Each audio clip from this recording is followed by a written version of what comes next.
GTD, glande toute la décennie, la méthode révolutionnaire de David Alez pour enfin ne rien faire.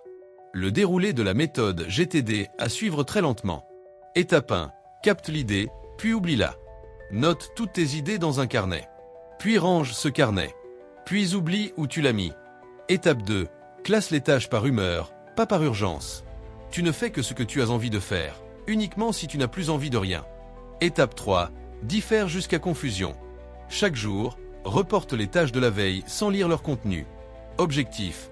Légitimer ton inaction par saturation d'informations. Étape 4. Archive tout dans des boîtes en carton sans titre. Fais disparaître toute forme de structure.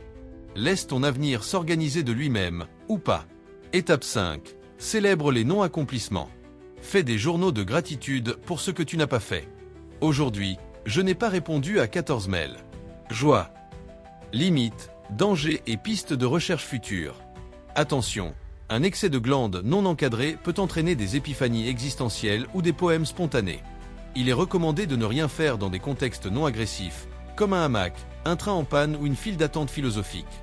La prochaine étape de recherche de David Alez, le concept de GTD 2.0, gomme ton destin, où l'objectif n'est même plus de glander, mais d'être suffisamment flou pour ne plus avoir de trajectoire.